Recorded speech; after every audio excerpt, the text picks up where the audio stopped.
Mapagpalang araw po sa inyong lahat at sa mga nakikibahagi sa banal na pagdiriwang na ito sa pamamagitan ng live stream dito po sa Dambana ni Jesus, ang banal na salita sa loob ng seminaryo ng misyon ng Kristong Hari, lungsod ng Quezon. Tayo po ngayon ay nasa 11 linggo ng karaniwang panahon. Pamumunuan po ang ating banal na pagdiriwang ni Reverendo Padre Benigno Beltran, SVD, Associate Priest of the Shrine. Tumayo po ang lahat para sa pasimula ng ating misa.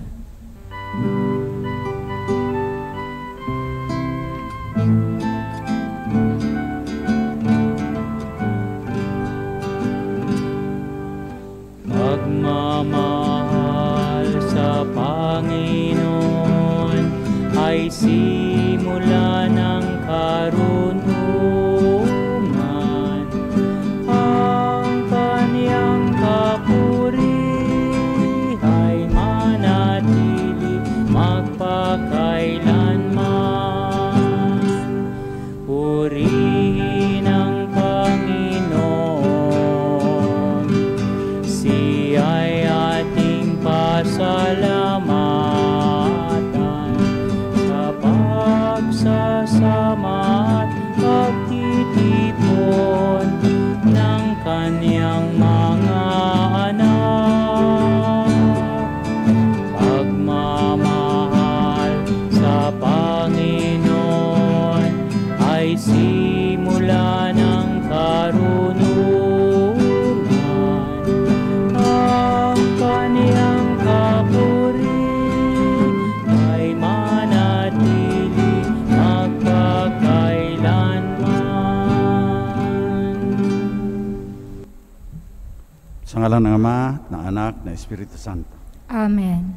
Ang biyaya ng ating Panginoong Jesucristo, ang pag-ibig ng Diyos Ama at ang liwanag ng Espiritu Santo, naway sumainyong lahat. At sumaiyo rin. Mga kapatid, pinagdiriwang natin ngayon ang ika-11 linggo sa karaniwang panahon ng simbahan. Samantalang nagdiriwang din tayo ng ika-500 pagdating ng pananampalatayang Kristiyano sa ating bansa. Ang misa ng alas 8 ayon sa mga Divine Word Missionaries ay patungkol sa mga ALS, yung mga dropouts, yung mga out of school. Panalangin natin sila sa misang ito. Bago natin pagpatuloy ang ating pagdiriwang, pagsisihan natin ang lahat ng ating pagkukulang sa Panginoong ating Diyos. Inaamin ko sa makapangyarihang Diyos at sa inyo mga kapatid, na lubha akong nagkasala sa isip, sa salita at sa gawa at sa aking pagkukulang. Kaya isinasamo ko sa mahal na Birheng Maria, sa lahat ng mga anghel at mga banal, at sa inyo mga kapatid, na ako'y ipanalangin sa Panginoong ating Diyos. Kaawaan tayo ng makapangyarihang Diyos, patawarin na ating mga kasalanan, patnubahayan tayo sa buhay na walang hanggan. Amen. Panginoon, kaawaan mo kami. Panginoon, kaawaan mo kami. Kristo, kaawaan mo kami. Kristo, kaawaan mo kami. Panginoon, kaawaan mo kami. Panginoon, kaawaan mo kami.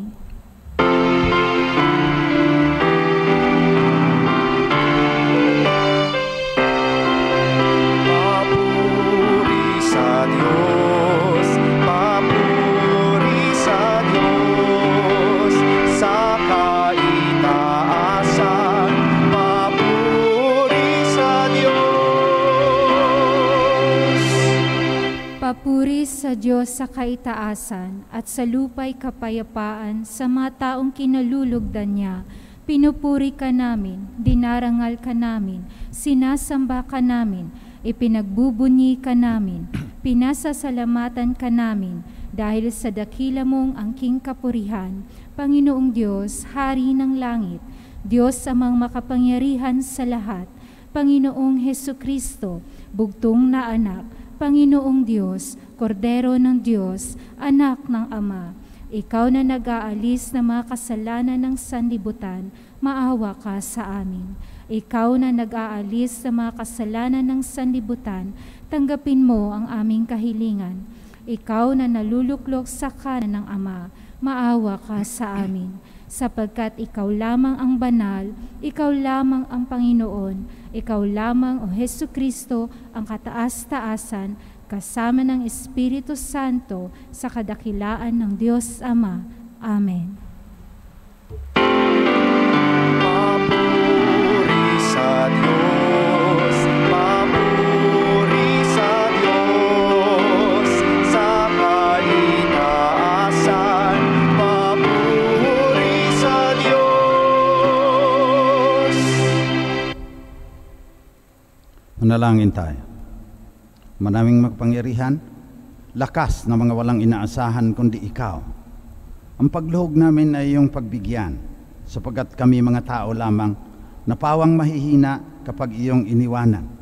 Kaya hinihiling namin na kami lagi mong tulungan upang sa pagtupad ng iyong mga kautusan, ikaw ay aming mabigyang kasiyahan sa aming iniisip at ginagawa araw-araw. Hinihiling namin ito sa pamamagitan ni Hesukristo kasama ng Espiritu Santo, magpasawalang hanggan. Amen.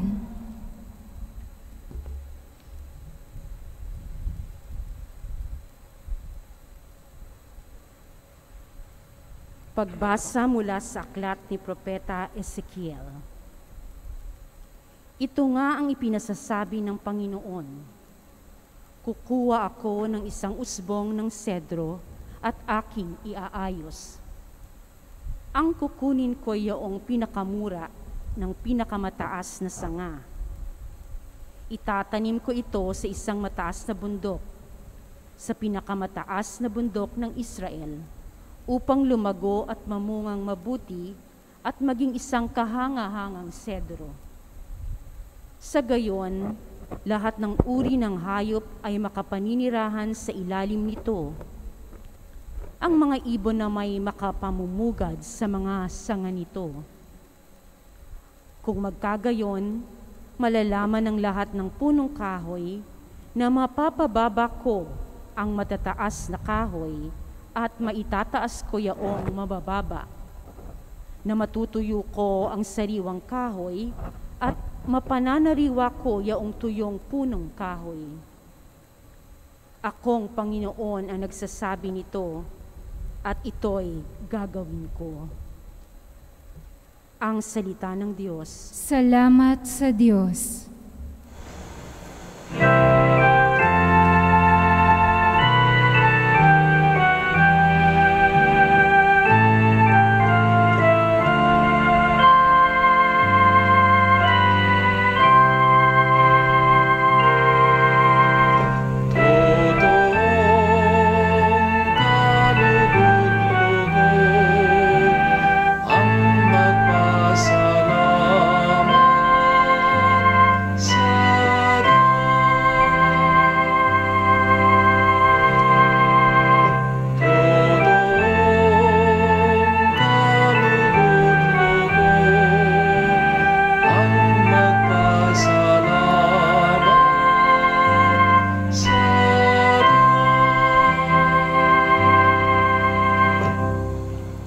Magpasalamat sa Panginoong Diyos ay mabuting bagay. Umawit na lagi, purihin ang ngalang kataas-taasan. Pag-ibig niyang wagas ay dapat ihayag, kung bukang liwayway. Pagsapit ng gabi, ang katapatan niya'y ihayag din naman.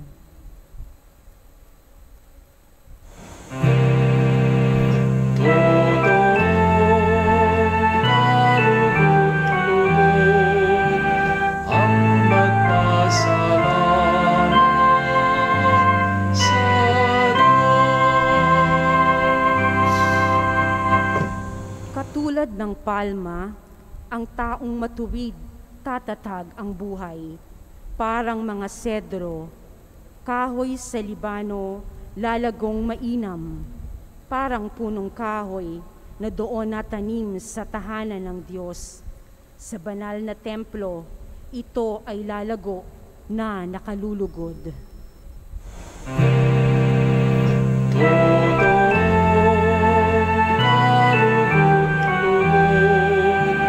Ang magpasalamat sa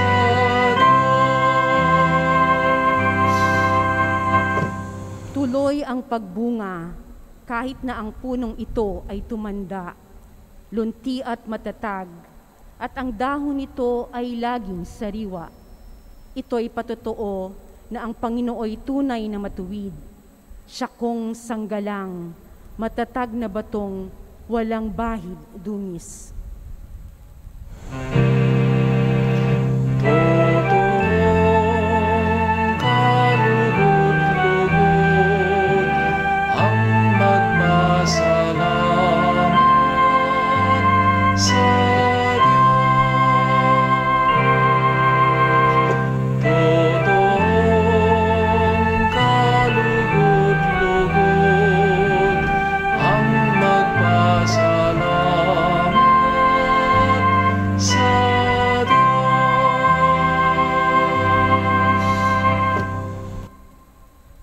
Pagbasa mula sa ikalawang sulat ni Apostol San Pablo sa mga taga-Korinto.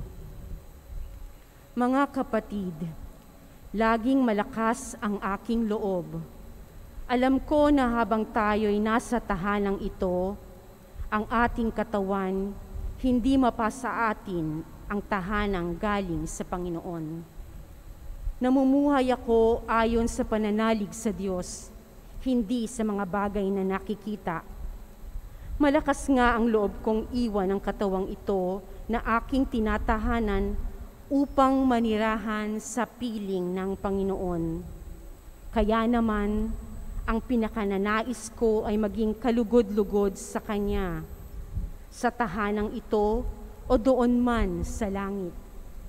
Sapagkat bawat isa ay haharap sa hukuman ni Kristo upang tumanggap ng kaukulang ganti sa kanyang ginawa, mabuti man o masama, nang siya'y nabubuhay pa sa daigdig na ito. Ang salita ng Diyos. Salamat sa Diyos. Magsitayo po bilang paggalang sa mabuting balita.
Sumainyo ang Panginoon. At sumaiyo rin. Mabuting balita ng ating kaligtasan ayon kay San Marcos. Papuri sa iyo, Panginoon.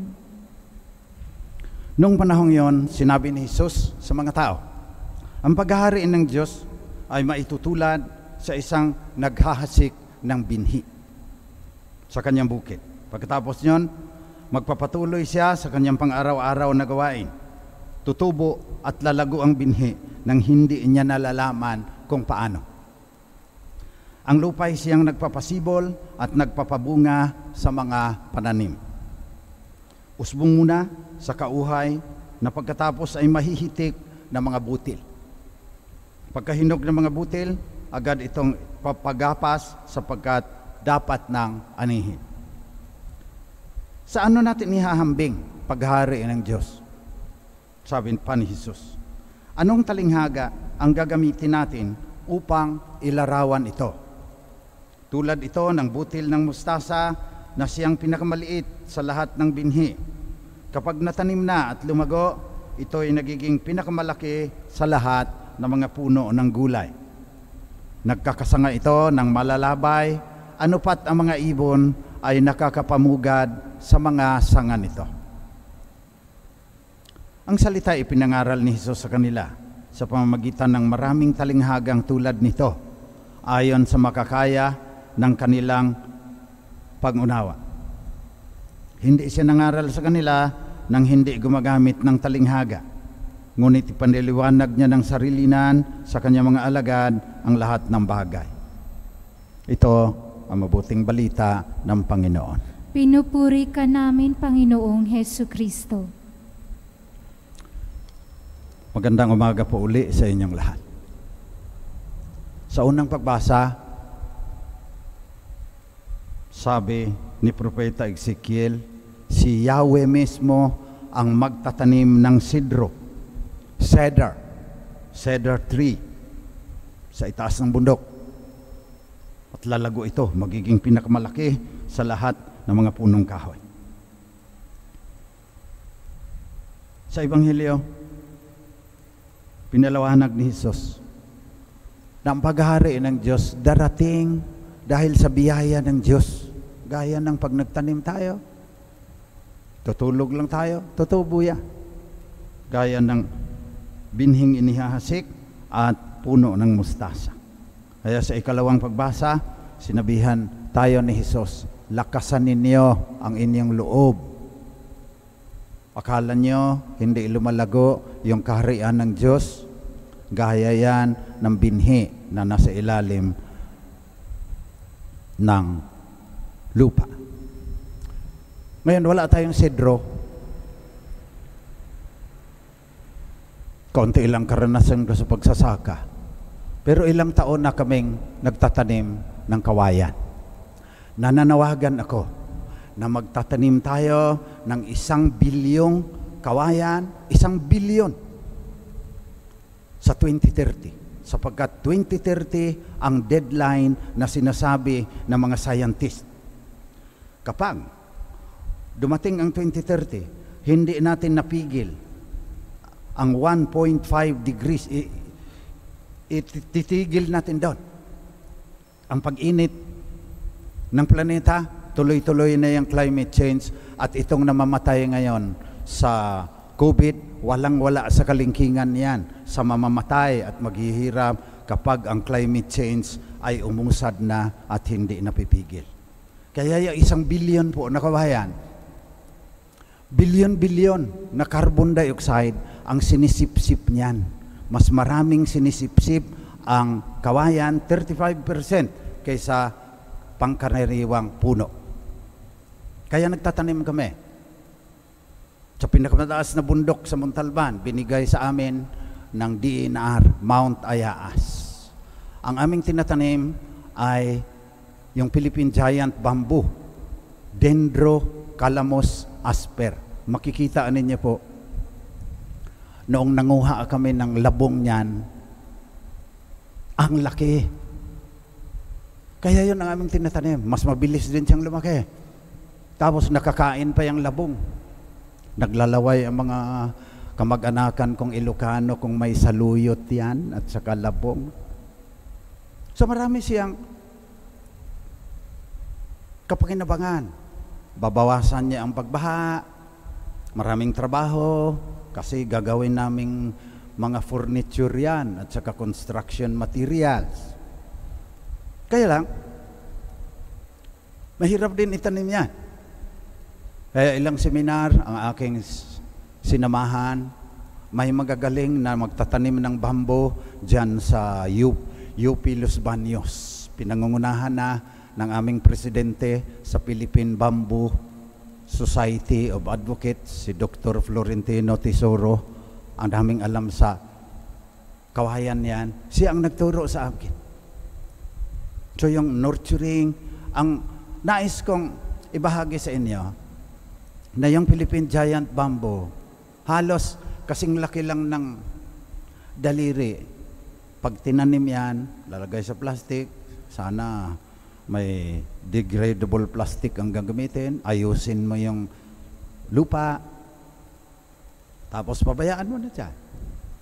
Raan ng ilang 6 na buwan, mga 1 metro na yan, pwede nang itanim yan. Pag itinanim naman, maghihintay ka na lang ng 3-4 na taon, pwede mo nang i-harvest yung mga poles. Gaya ng sinabi ng Ebanghelyo, naranasan ko na kailangan lang ihanda mo yung pagtamnan. Pagkatapos, wala ka na magagawa daw. Halimbawa, noong nag-Ulysses, dami sana naming nagawa na. Andyan ang mga Rotary Clubs, andyan ang mga Lions, at saka andyan ang mga obispo at mga kaparian. Tumutulong dahil binigyan kami ng 600 hectares, tatamnan ng kawayan. Pero wala kang magawa. Maghihintay ka na lang. Lalo na nung nag-Ulysses, dami sana na namin na nga na seedling, nanod lahat yun. Nasa Diyos ang paglago ng kaharian ng Diyos din, ng kaniyang kaharian. Ano ang ating magagawa? Ihahanda natin yung lupa. Lalong-lalo na ang bibigyang diin ko ngayon. Yung pinaka magandang lupa, pangunahing lupa na ihahanda para sa kaniyang kaharian ay yung Catholic family. Pag hindi nahanda dyan ng ayos, mahirap na yan pag dumating sa mga kaparian mag-aaral sa Catholic school. Yung first 5 years, yan ang pinakamagandang panahon na ihanda ang mga bata. Anong sabi ni Bishop Baron? Andyan sa family, prepare the soil so that it will be easier for the child to proclaim that Jesus is Lord. Kaya kayo, Katolikong pamilya, ayusin ninyo na maturuan ng mga bata yung tamang values, tapos magbibigay kayo ng magandang halimbawa. Minsan kahit hindi man nasasabihan ng mga bata dahil ang nakikita niyan yung action eh. So kailangan ngayon ang kaharian ng Diyos diyan nakaugat sa mga pamilya, kasi ganyan ang evolution eh. Ang mga bata ang tagal na alagaan. Hindi yan kagaya ng mga rhinoceros, pag pinanganak mahulog, tatayo na yan in 2-3 minutes. Yung mga bata hanggang mag-college aalagaan mo pa. Di ang tagal na panahon na may influence ka doon sa kanilang values.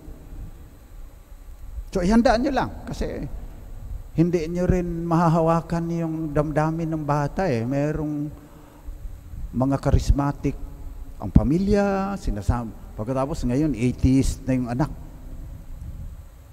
Nasa Diyos yan. Basta, malinis ang iyong budhi. Sasabihin mo, Panginoon, pinaubaya ko na sa iyo ang aking anak. Hinanda ako na yung lupa. Tinanim ko yung iyong salita sa kanyang puso. Kung maging atheist na siya, magda-drugs, o kung magiging masamang tao, kaawaan niya na lang. Tapos magdadasal ka na magbabalik uli yun. Dahil marami ding pangyayari na nagrebelde yung bata, pero dahil sa pagtitiis ng ina, nakikita ng anak na lagi siyang pinagdadasal, mas religious pa ngayon kaysa mga nagpapari. Ilang beses ko nang naranasan. So kagaya ng pagtatanim ng Yahweh ng sedro na magiging mayabong. Gaya ng pagtatanim ng binhi, paghahasik ng binhi. Gaya ng pagtatanim ng mustasa na napakaliit na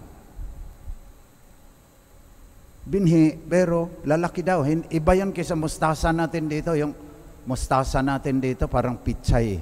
Iba yung mustasa doon sa Palestina noong panahon ng Panginoon. Kaya yun ang ating ipagdasal. Na hindi natin kontrolado ang lahat ng bagay. Ang tanging nating magagawa in proclaiming the gospel and in raising Catholic human beings, prepare the way of the Lord. Ayusin nyo lang. Huwag niyang sigsigin yung bata kasi magpare ka. Lumabas eh. Dahil yung nanay ang may... Huwag mong pilitin. Handa mo lang. Magdasal ka lagi dyan. Kung hindi magpapare, hindi kalooban ng Diyos yan. Mamaya, maghahasik ng lagim lang yan pag pinilit mong maging pare. Nangyari sa amin. Nung nanay ang may bukasyon, napahiyaan naman yung anak, nagpare. Nung namatay ang nanay, nagwala na. Lumabas na.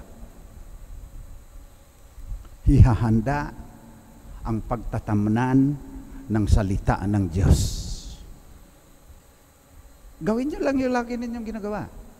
Pero kung ang puso ninyo nasa Panginoon, makikita ang mga bata yan kahit wala pa kayong sinasabi. Yung tatay at saka nanay ko, ganun eh. Hindi kami sinisirmunan. Nakikita lang namin, Catholic Women's League, choir sa simbahan. Mahalaga sa kanila. Hindi naman nila kami napapabayaan. Yung tatay ko, Knights of Columbus, Eucharistic Minister, walang sinabi. Nung sinabi kong mag-engineering ako, okay. Nung sinabi kong iwanan ko ang engineering, papasok ako sa Christ the King, okay din sa kanila. Pero noong tinakluban ako ng kadilimang hindi mo maubos maisip, depression palang tawag ngayon niya. Nung wala na akong mapuntahan, kasi science ako nagpunta sa calculus, at saka proof that there is no God, naging atheist ako sandali. Nung wala akong masangkalan, ay bumalik ako doon sa Diyos ng aking mga magulang. At sa June 23, 48 years na akong pare, maligaya ako dito sa pagpapare. Hinanda ng aking mga magulang. Na kahit hindi nila hawak yung aking puso, kahit tinalikuran ko pa yung pananampalataya na ikinintal nila sa aking isipan, noong wala na akong mapuntahan, bumalik ako doon sa kanilang Diyos. Nagpapasalamat ako. Kaya ipinagdadasal ko ngayon at samahan ninyo akong ipagdasal, lalo na ngayong panahon na mas mahirap na ang panahon ngayon Kailangan magtrabaho yung nanay at saka tatay. Minsan yung dalawa nasa Saudi at saka sa Dubai.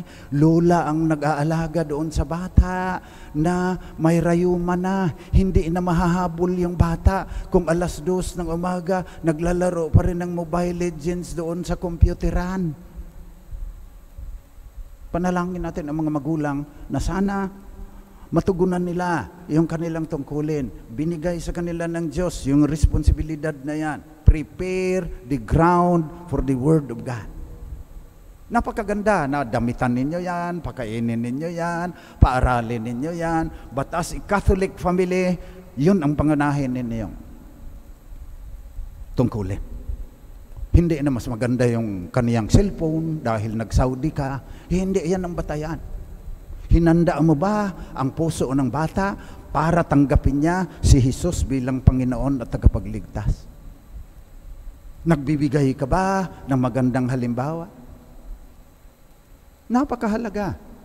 Minsan kung ano-anong pinag-uusapan natin maraming seminar, how to raise your kids. Ito, sinasabi sa Ebanghelyo ngayon. At ang aking paglapat ay the best way to prepare your children to accept Christ as Lord and Savior is to raise a Catholic family. Na naiiba. Hindi lang basta-basta. So nananawagan din ako sa mga nasa Catholic schools. Hindi ang batayan dyan, mas magaling kayong magturo ng English at saka STEM at saka MAPE at saka maganda din yan. Mas maganda ang inyong mga laboratory dahil Catholic school kayo. Pero ang pangunahin yan, may school ka na hinahanda ang paghahasik ng binhi ng salita ng Diyos. Pag ganyan, tapos may mga Katolikong pamilya din na gustong maghanda ng paghahasikan ng binhi, susuportahan yan yung mga Catholic schools. Nakikipagkompetisyon tayo sa iba, sa ganda ng ating laboratory, sa galing ng ating mga teacher. Napakaganda din po niyan. Pero ang pangunahin, Catholic school yan. Pinangalan sa mahal na birhen yan. Pinangalan sa mga santo yan. Sapagkat sinasabi ninyo, ito Catholic school, we are preparing the ground so that our kids will be able to proclaim that Jesus is Lord, sabi ni St. Paul. Kaya ipaubaya natin sa Diyos. Handa lang natin. Sa second reading, sabi ni Paul lakas ng aking loob. Alam ko na Diyos ang may kagagawa ng lahat ng ito. Susuriin natin ang ating budhi ngayon, Catholic families, Catholic educational institutions. Are we effective in preparing the ground so that the young will be able to have personal experience of what it means to say, my Lord and my God, Jesus is Savior and Redeemer. Iyon ang ating ipanalangin sa misang ito. Panalangin natin lalo ang mga out of school youth, yung nasa ALS. Panalangin ninyo na makabigay kami ng 100,000 sa 100,000 ALS ng fully online learning. Titignan natin kung maipasok natin yung aking hinuhumili. Mamaya, galing-galing ko lang maghumili dito, tapos mayroon kaming school for out of school youth, hindi ko ginagawa. Panalangin ninyo yan, panalangin ninyo ang Catholic schools, panalangin ninyo ang lahat ng Catholic families sa daigdig na ito.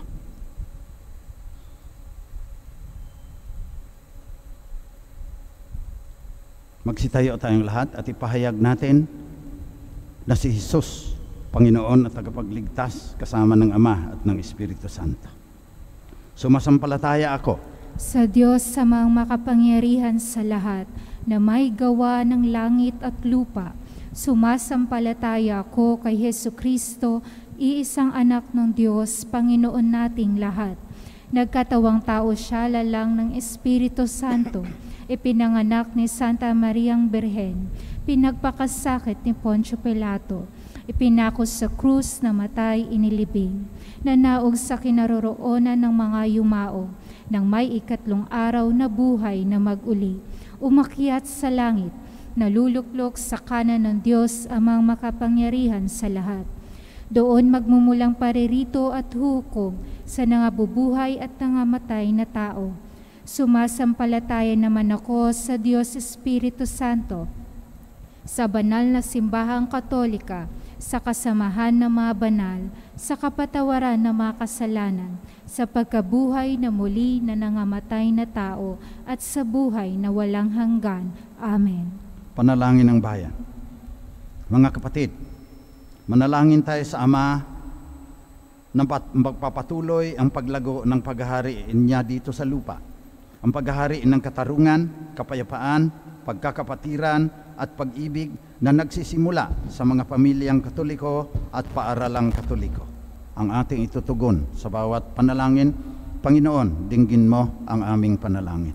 Panginoon, dinggin mo ang aming panalangin. Patuloy nawang lumago ang simbahan, ang pamayanan ng Diyos, sa pangangaral at pagiging saksi sa pag-ibig ng Diyos sa lahat ng tao. Manalangin tayo.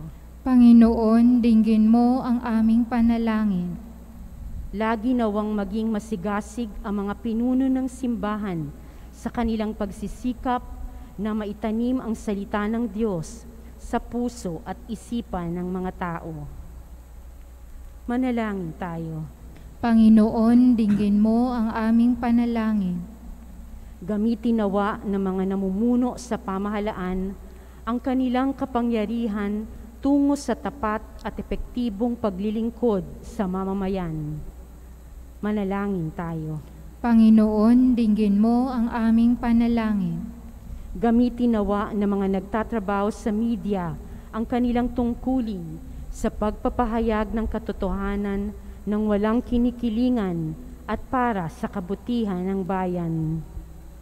Manalangin tayo. Panginoon, dinggin mo ang aming panalangin. Makadama nawa ng pag-asa ang mga may sakit, mga naghihingalo, mga mahihirap at mga biktima ng pang-aabuso sa tulong ng kanilang komunidad at ng mga mahal nila sa buhay. Manalangin tayo. Panginoon, dinggin mo ang aming panalangin. Tahimik po nating ipagdasal ang iba pa nating kahilingan.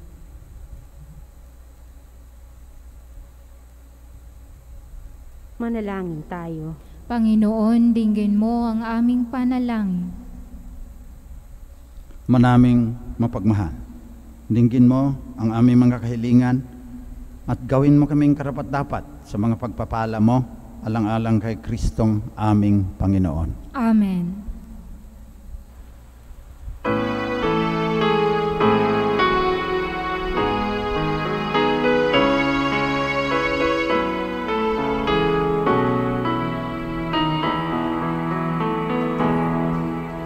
Aming hatid, alay na ito, ang tinapay na nagmula sa pagpapala mo.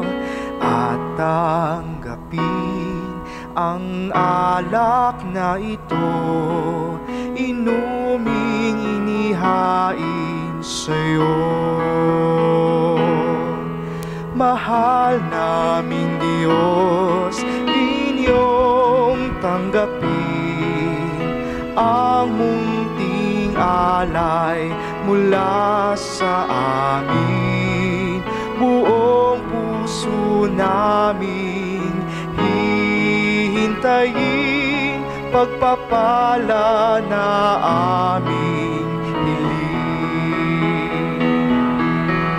Aming hatid, alay na ito, ang tinapay na nagmula sa pagpapala mo. At tanggapin ang alak na ito, inuming inihain sa'yo. Mahal naming Diyos, inyong tanggapin ang munting alay mula sa amin. Buong puso namin hihintayin pagpapala na aming hiling. Mahal naming Diyos, inyong tanggapin ang munting alay mula sa amin. Buong puso namin hihintayin pagpapala na aming hiling. Pagpapala na aming hiling.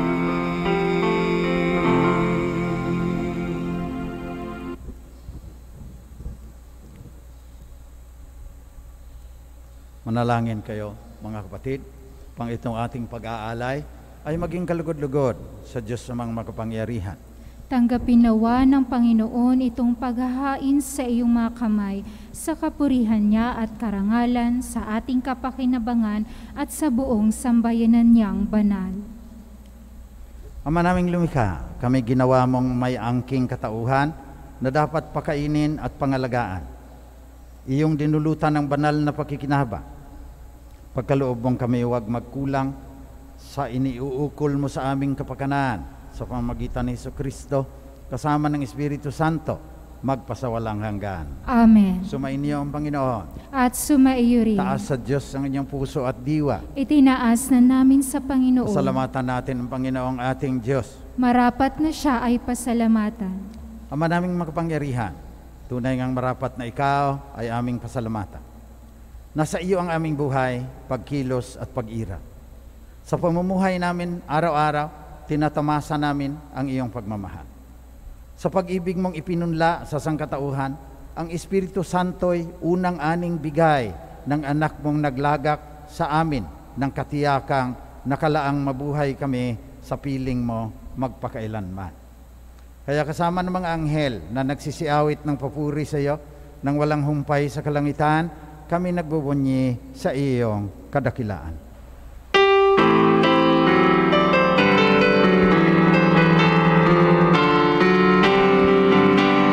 Santo, Santo, Santo, Diyos makapangyarihan, puspos ng walhati ang langit at lupa. Hosana sa kaitaasan, pinagpalang narito sa ngalan ng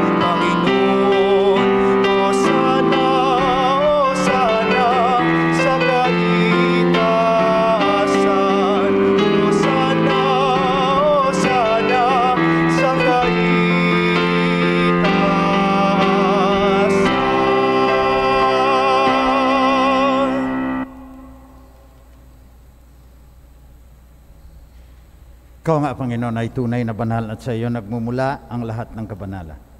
Basbasan mo sana ang mga kaloob na ito sa pamamagitan ng iyong Espiritu upang sa aming ikatutubos ay maging katawan at dugo ng aming Panginoong Jesucristo.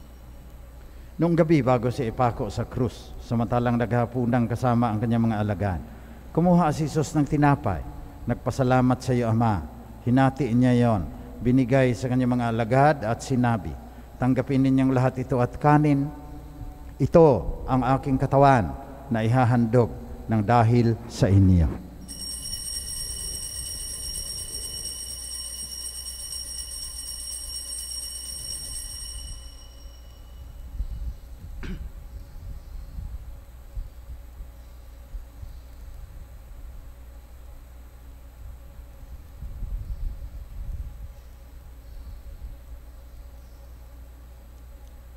Sa ganun ding paraan, pagkatapos ng hapunan, kinuha ni Jesus ang kalis.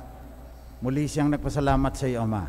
Binigay niya ang kalis sa kanyang mga alagad at sinabi, tanggapin ninyong lahat ito at inumin. Ito ang kalis na aking dugo, ng bago at walang hanggang tipan. Ang aking dugo na ibubuhos para sa inyo at para sa lahat sa ikapagpapatawad ng mga kasalanan. Gawin ninyo ito, panglagi ninyo akong maalaala.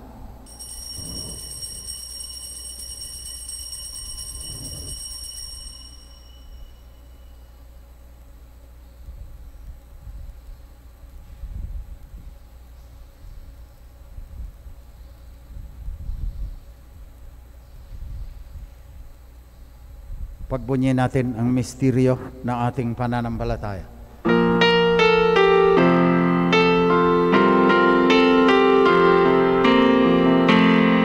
Si Kristo'y namatay, si Kristo'y nabuhay, si Kristo'y babalik sa wakas ng panahon. Kaya sa pagunita sa kamatayan at muling pagkabuhay ng iyong anak, nialay namin sa iyo, Ama, ang tinapay na nagdudulot ng buhay at ang kalis na nagkakaloob ng kaligtasan. Sinasamo namin kami pagkabanalin mo, nagpapasalamat kami dahil minarapat mo kaming tanggapin sa mahal mong harapan upang maglingkod sa iyo. Sinasamo namin kaming magsasalo-salo ng katawan at dugo ni Kristo ay mabuklod sa pagkakaisa sa pamamagitan ng Espiritu Santo.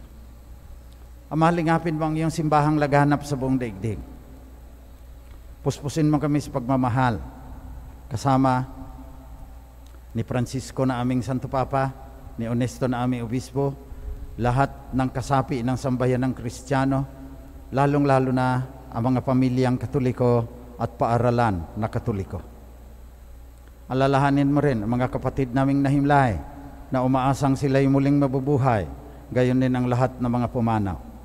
Kaawaan mo sila at patuloyin sa iyong liwanag. Kaawaan mo at pagindapatin kaming lahat na makasalo sa iyong buhay na walang katapusan, kasama ng mahal na Birheng Maria na ina ng Diyos, Birhen ng mga maralita, kasama ni San Jose na kanya esposo, kasama ng mga apostol at ng lahat ng mga banal na namuhay dito sa daigdig ng kalugod-lugod sa iyo. Maipagdiwang naman namin pagpupuri sa ikararangal mo sa pamagitan ng iyong anak na aming Panginoong Jesucristo. Sa pamamagitan ni Kristo, kasama niya at sa Kanya, o Diyos sa mga makapangyarihan, ikaw ay pinupuri at ipinagdarangal kasama ng Espiritu Santo, magpasawalang hanggan. Amen.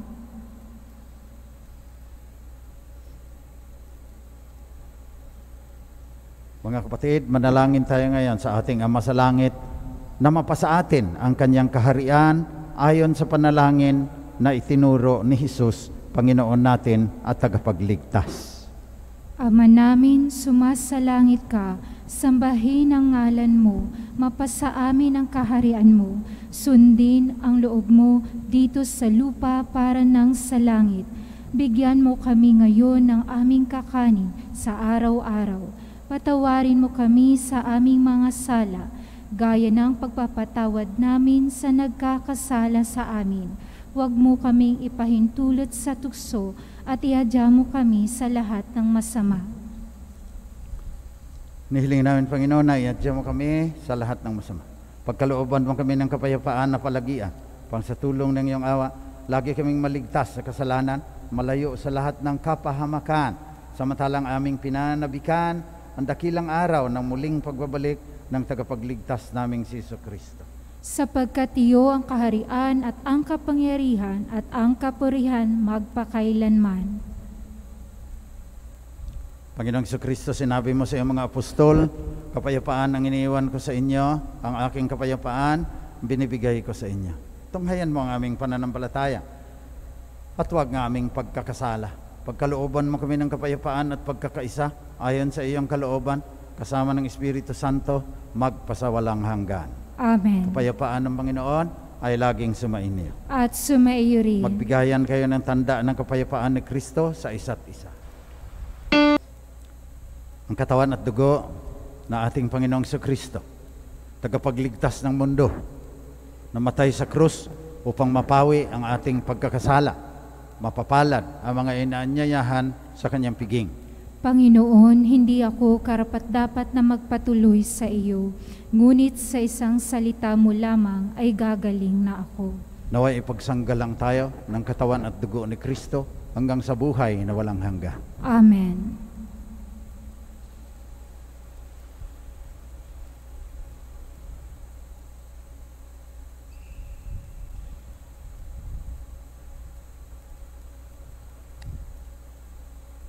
Magsiupo po ang lahat. Paalala, ang pagbibigay po ng komunyon ay gagawin po ng pahanay.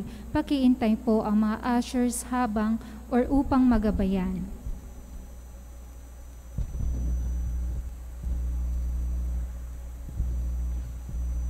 Espiritual na pakikinabang. Aking Jesus, nananalig akong ikaw ay nananahan sa pinakabanal na sakramento. Mahal kita ng higit sa lahat ng bagay at nais kong tanggapin ka sa aking kaluluwa. Subalit sa sandaling ito, ikaw ay hindi ko matatanggap sa banal na komunyon. Naway tanggapin kita ng espiritual sa aking pagnanais na ito at pumasok ka sa aking puso. Niyayakap kita na parang naririto ka na sa akin at pinagkakaisa ko ang aking sarili sa iyo. Huwag mong hayaang ako ay mawalay sa iyo. Amen.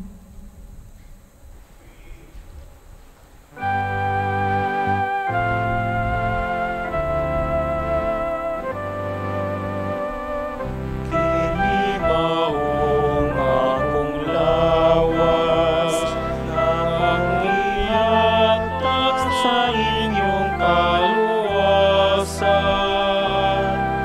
Nawat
Manalangin tayo. Maraming mapagmahal. Ang pinagsaluhan naming banal na pakikinabang na nagpapahiwatig ng iyong pakikiisa sa lahat ng naritong nakikipagdiwang ay magdulot nawa ng pagkakaisa sa iyong sambayanang Katoliko sa pamamagitan ni Jesucristo kasama ng Espiritu Santo magpasawalang hanggan. Amen. Oratio Imperata. Mahabagin at mapagmahal na Ama, nagsusumamo kami sa iyo upang hilingin ang iyong patnubay laban sa COVID-19 na nagpapahirap sa marami at kumikitil ng mga buhay. Tunghayan mo kami ng may pagmamahal at ipag-adya kami ng iyong mapaghilom na kamay mula sa takot sa kamatayan at karamdaman. Itaguyod mo kami sa pag-asa at patatagin sa pananampalataya. Gabayan mo ang mga dalubhasang na atasan na tumuklas sa malunas at paraan upang ihinto ang paglaganap nito. Nagpapasalamat kami sa mga bakunang naisulong sa patnubay ng iyong mga kamay. Pagpalain mo ang aming mga pagsisikap na wakasan ng mga bakuna ang pandemya sa aming bayan at sa buong mundo. Patnubayan mo ang mga lumilingap sa may sakit upang ang kanilang pagkalinga ay malaki pa ng husay at malasakit.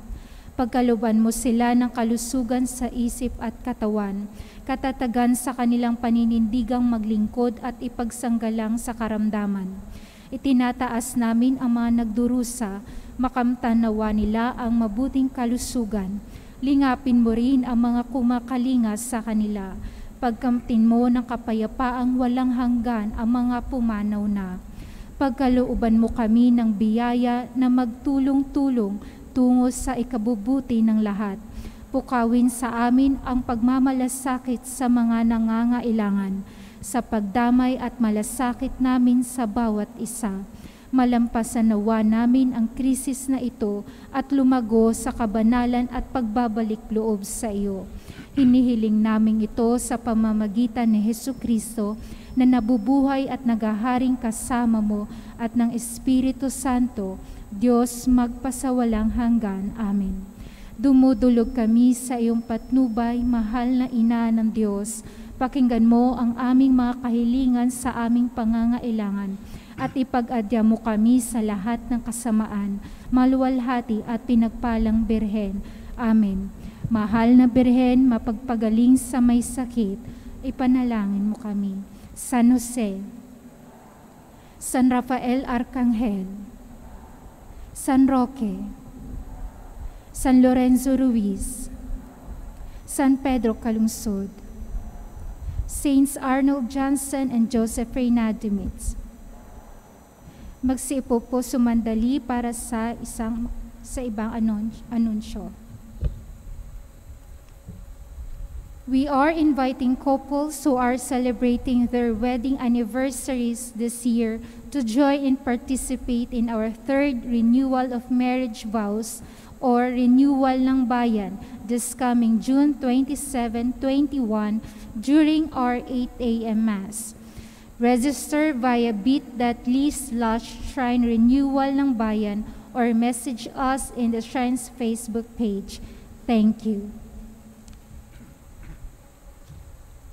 Sumainyo ang Panginoon. At sumaiyo rin. Magsiyuko kayo habang iginagawad ang pagbabasbas. Gawaran nawa kayong lahat ng pagpapala ng maawaing Diyos upang lagi ninyong mapahalagahan ang kanyang karunungang nagdudulot ng kaligtasang walang hanggan. Amen. Gawaran nawa ng katatagan ng Diyos ang inyong pananampalataya na nasasalig sa kanyang pagmamahal upang mamalagi kayong nagsisikap gumawa ng kabutihan ngayon at magpasawalang hanggan. Amen. Patnubayan nawa ng Diyos ang inyong paglakad sa daang hahantong sa Kanya upang inyong taluntunin ang landas ng pag-ibig at kapayapaang walang hanggan. Amen. Pagpalain kayo na mapagmahal at makapangyarihang Diyos, Ama, Anak at Espiritu Santo. Amen. Tapos ng misa, humayo kayong taglay ang pag-ibig upang ang Diyos ay mahalin at paglingkuran. Salamat sa Diyos.